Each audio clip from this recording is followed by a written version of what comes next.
একদম পাকঘর হইতে শুরু করে সবকিছু ডুবে, মানে রান্না বান্নাতে করবো, রান্না বান্না করার মতো কোনো পরিস্থিতি নাই।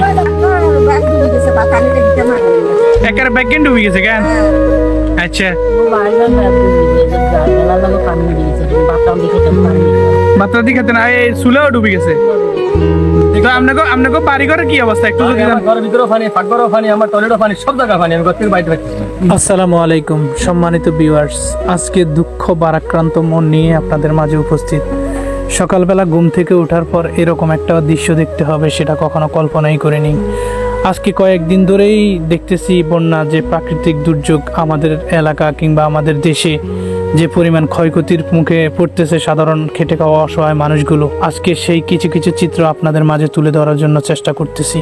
তো আপনারা সম্পূর্ণ ভিডিওটা দেখবেন এবং আমার এলাকা, বিশেষ করে আমাদের এলাকার খেটে খাওয়া মানুষগুলার কি অবস্থায় দিন জীবনযাপন করতেছে। তো সবাইকে সম্পূর্ণ ভিডিওটা দেখার জন্য বিনীতভাবে অনুরোধ জানাচ্ছি। আসসালামু আলাইকুম ভাইয়া, ওই আপনাদের এই এলাকার এখানে যে মানে রাস্তাঘাটে যে অবস্থা দেখা যাচ্ছে, তো আমরা তো আসলে ভিতরের দিকে এখনো ঢুকি নাই, তো একটু পরে ঢুকবো। তো আপনাদের বাড়িঘরের কি অবস্থা যদি একটু মানে বলতেন আর কি। বাড়িঘরের অবস্থা বলতে রাস্তাঘাটের যে পরিস্থিতি, আসলে রাস্তাঘাটে তো ভালো তোমার মানে হাঁটতে পারছে। আমাদের বাড়ির এমন অবস্থা, প্রত্যেকটা পাকঘরে পানি, প্রত্যেকটা ঘরে পানি। মানুষ যে দুটা মুঠ ভাত রান্ধি খেয়ে এরকম কোনো পরিস্থিতি নাই। আসলে আল্লাহ কপালে কি রেখে পারছে জানি না।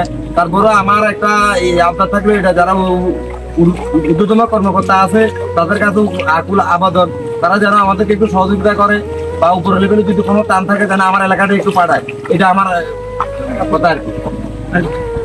ভাইয়া, তো আপনি তো মনে হয় যে অনেক দূর থেকে আসছেন, তো আপনাদের এলাকার কি অবস্থা বন্যায় এই মুহূর্তে? রাস্তাঘাট ডুবে গেছে, এখনো মানে আমাদের দুর্যোগ পরিকল্পনা মন্ত্রণালয় থেকে এখনো পর্যন্ত আমাদের এলাকায় এই পর্যন্ত কেউই আসে নাই। আচ্ছা, দেখ, তো আপনাদের সবারই তো বাড়ি ঘরে একই অবস্থা না? আমাদের সবার একই অবস্থা। আসসালামু আলাইকুম ভাই, আপনি তো এইখানে দোকানদারি বা ব্যবসা বাণিজ্য করেন তাই না? পানি যে পরিমাণ বাড়তেছে, তো এই নিয়ে যদি আপনার কোনো কিছু বলার থাকে অবশ্যই একটু জানান। হ্যাঁ, আমি বিশেষভাবে অনুরোধ করতেছি যে বাকি ইউনিয়ন তথা বগুড়াট উপজেলা যারা দায়িত্বশীল লোক আছে, ইউনো থেকে উপরস্থ যে কর্মকর্তা আছে তাদের কাছে বিশেষ করে অনুরোধ যে বাটি ইউনিয়ন 7 নং বাটি ইউনিয়নের অবস্থা খুবই ভয়াবহ বন্যা পরিস্থিতি। আমি সবার প্রতি অনুরোধ, যারা রাজনীতি করে রাজনীতিবিদদের কাছে অনুরোধ যে অন্তত আমরা যতটুকু জানি যে ওই পশ্চিম পাশে পানি কিছু বেড়িবাঁধ আছে, তারপরে যে কিছু যে মানুষের খামার করে খামার বাঁধ আছে, বাঁধের কারণে সম্ভবত এরকম পানি নিষ্কাশন হচ্ছে না। আমি তাদের বিনীত ভাবে অনুরোধ করতেছি, যারা উপরস্থ কর্মকর্তা তারা এই বিষয়গুলো দেখার জন্য আমি বিশেষভাবে অনুরোধ করতেছি। আর এখানে যতগুলা ফ্যামিলি আছে, এই বিশেষ করে আমার এলাকায় সবাই পানিবন্দী হয়ে গেছে। তারা প্রতিনিয়ত রান্না বাড়া করে খাওয়ার অনুপযোগী হয়ে দাঁড়াইছে। আমি বিশেষ করে অনুরোধ করতেছি সবাইকে এগিয়ে আসার জন্য আমি বিশেষভাবে অনুরোধ করছি। বিশেষ করে পশ্চিম দিকে অনেক জায়গায় অনেকেই মাছের খামার কিংবা বিভিন্ন ফার্ম থেকে শুরু করে অনেক কিছুই করেন। তো আমি বিশেষ করে খালের ভিতরে যারা জাল কিংবা অনেক কিছু দিয়ে মাছ ধরার জন্য ব্যবস্থা করতেছেন, তো আমি ওই সমস্ত লোকদেরকে বিনীতভাবে অনুরোধ জানাচ্ছি আপনারা দয়া করে খাল পানি নিষ্কাশনের ব্যবস্থা করুন। আসসালামু আলাইকুম। তো ওই আমরা আসছি আপনার এই বন্যা যে ভয়াবহ আমগো নোয়াখালীতে যে পরিস্থিতি, তো এটার জন্য মানে আমরা বাড়িতে বাড়িতে যাচ্ছি, তো আমরা তো ওইদিকে ঢুকি নাই। তো আপনাদের বাড়ির ঘরের কি অবস্থা পানি?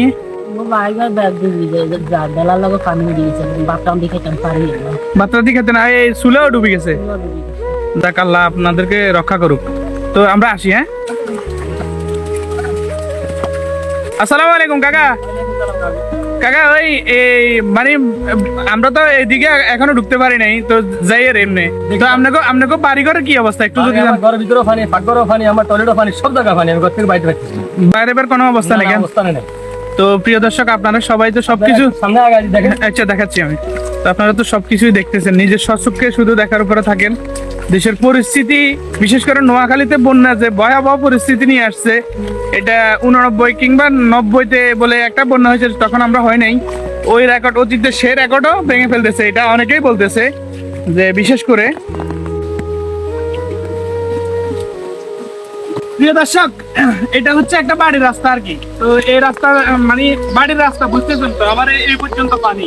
তো এই পর্যন্ত যদি বাড়ির রাস্তার পানি হয় তাহলে মানুষের এই যে ভাত রান্না করবে বা বিভিন্ন ইয়ে করবে ওইরকম কোনো পরিস্থিতি আছে কিনা সেটা আপনারা নিজের সচক্ষে দেখতেছেন। এটা একটা বাড়ি, কিন্তু এখন এই বাড়িটা এখন সমুদ্রে পরিণত হয়েছে। দেখেন পানি পুরে কি অবস্থা হয়েছে। তো যারা ঊর্ধ্বতন কর্মকর্তা আছেন তাদের একটু সুদয় দৃষ্টি আকর্ষণ করতেছি। বন্যা যে কিরকম ভয়ানক পরিস্থিতির রূপ নিছে সেটা আপনারা নিজের সচক্ষে না দেখলে হয়তো বিশ্বাস করবেন না। তো ভিডিওটা সম্পূর্ণ দেখার উপরে থাকেন, দেখবেন যে বন্যার ভয়াবহ এগুলো সব বাড়ি, এগুলো সব বাড়ি, কিন্তু মনে হচ্ছে একটা সমুদ্র মানে সমুদ্রের পরিণত হয়েছে। এটা সম্পূর্ণই বাড়ি। আমরা আপনাদেরকে ভিতরে নিয়ে দেখাচ্ছি। আমরা চাইতেছি ওনাদের বাড়িতে যাওয়ার জন্য, কিন্তু এটা বাড়ির রাস্তায় পানি এতটুকু পর্যন্ত উঠছে। বাড়ির রাস্তায় পানি এতটুকু পর্যন্ত উঠছে। এখন চিন্তা করে দেখেন, রাস্তা যদি এই পরিস্থিতি হয় তাহলে আমাদের মা বোনদের কি পরিস্থিতি হইতেছে মানে বুঝাইতে পারতেছি না। এত ভয়াবহ পরিস্থিতি আমরা আর এর আগে কখনো দেখিনি। তো প্রিয় দর্শক, আমাদের সাথেই থাকুন। বাড়িতে কেউ আসেনি গো? বাড়িতে কেউ আসেনি গো? প্রিয় দর্শক, আপনারা এতক্ষণে একটা জিনিস উপলব্ধি করতে পারতেছেন, সেটা হচ্ছে আপনারা দেখতেছেন বন্যার যে ভয়ানক পরিস্থিতি। আমরা পুরুষ হয়ে তাদের বাড়িতে ঢুকার মতো পরিস্থিতি খুঁজে পাচ্ছি না। তো সুতরাং আমাদের মা বোনরা কতটুকু কষ্টে জীবনযাপন করতেছে সেটা অনুভব আপনারা বুঝতেছেন। বাড়িতে গিয়ে হয়তো ওনাদেরকে একটু মনের দিক থেকে শক্তি দিতে পারতেছি, কিন্তু আর্থিকভাবে কোনো সহায়তা করার মতো কোনো সামর্থ্য আমাদের আমরা তো নেই। আমনেগো বাড়ির দিকে যাইতাম হারিনো। তো আমনেগো বাড়ি ঘরে বলে কি চুলে টুলে হইতে শুরু করি, একবার পাগ্য টাগ্য সবকিছু ডুবে গেছে। এটা কি সত্য কিনা? হ্যাঁ ইনশাআল্লাহ সত্য এটা। কিন্তু আমরা এখন সরকারের কাছে আবেদন জানাচ্ছি যে আঙুরের দিকে অন্তত আরো হেল্প করার জন্য। আমাদের সব ডুবে গেছে, আমরা বাদ দিতে পারতেছি না। আচ্ছা আচ্ছা, ঠিক আছে, অবশ্যই আমরা এটা চেষ্টা করতেছি অন্তত। আসুন আমরা সবাই দলমত নির্বিশেষে এই সমস্ত অসহায় মানুষগুলোর পাশে দাঁড়াই। আসসালামু আলাইকুম জেঠি, আপনাকে মানে ঘর দুয়ারের কি অবস্থা যদি একটু জানাইতেন।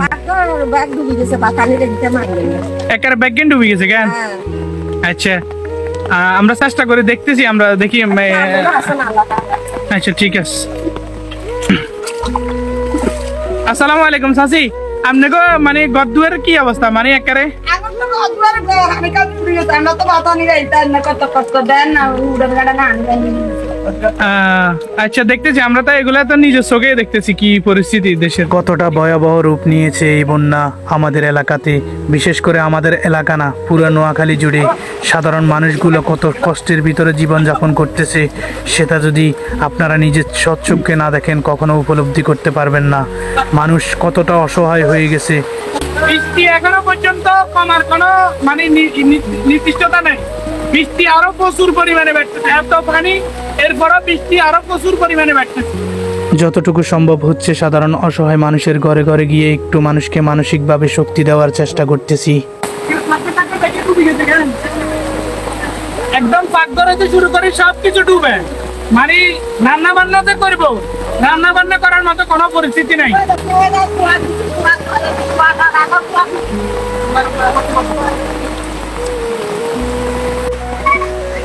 ভাই সব ডুবে গেছে, আপনারা একটু সাহায্য করেন আমাদের জন্য।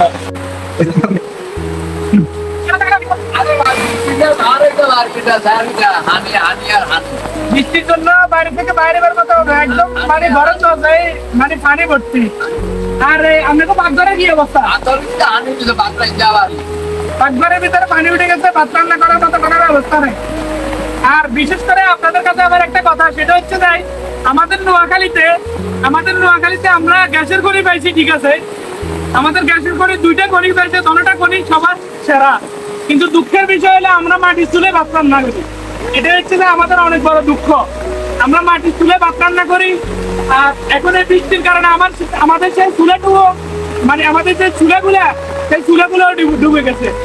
তো যারা ঊর্ধ্বতন কর্মকর্তা আছেন তাদের শুধু দৃষ্টি আকর্ষণ করতেছে। যেদিকে যাচ্ছি সেদিকেই শুধু হাহাকার। অনেক পরিবার আজকে যে রান্না করবে তাদের সেই ব্যবস্থাও নেই, কারণ চুলাগুলোও শেষ, ডুবে গেছে। রান্না করার মতো কোনো পরিস্থিতি নাই, এগুলো পাকঘর। মানুষ মানে প্রচুর পরিমাণে কষ্ট করতেছে, যেটা হয়তো আপনাদেরকে যদি না দেখাইতাম বা না বলতাম তাহলে হয়তো আপনারা বুঝতে পারতেন না। নোয়াখালীর পরিস্থিতি খুবই ভয়ানক। 89 আমার জন্মের আগে যে বন্যা হয়েছে সেটাও নাকি সেই রেকর্ডটাও ভেঙে ফেলছে। তো আপনারা সবাই একটু শুভ দৃষ্টি দেন। এই আশা এবং এই প্রত্যাশা রইলো। আর একটু দেখাও, সবাই একটু জিনিসগুলো দেখো। একটু আগে যে কথাটা বললাম সেটা একটু সচক্ষে দেখে নেন। দেখেন এই পাশ দিয়ে সমস্ত চুলাগুলা সব পানিতে ডুবে গেছে। মানে এইদিকে আমি এই যে আমার পা দেখেন, এই যে পানি কতটুকু, মানে এইদিকে যে আমি যাবো যাইবার মতো কোনো পরিস্থিতি নাই। আল্লাহর কাছে মানে এইটাই দোয়া করি, এইদিকের মানুষগুলো আরো পরিস্থিতি খারাপ, এরাতে ওইদিকে যাবো, ওইদিকেও যাবার ব্যবস্থা নাই, এদিকে আসার ব্যবস্থা নাই, আর সবগুলো তো ঘর ডুবেই দেখতেছেন। তো সবাই ওনাদের জন্য দোয়া করবেন, আল্লাহ যেন তাদেরকে এই সমস্যা থেকে দ্রুত যেন পরিসমাপ্তি দেয়। তো এই আশা এবং এই প্রত্যাশা রইলো। তো সবাই ভালো থাকুন, সুস্থ থাকুন। আসসালামু আলাইকুম।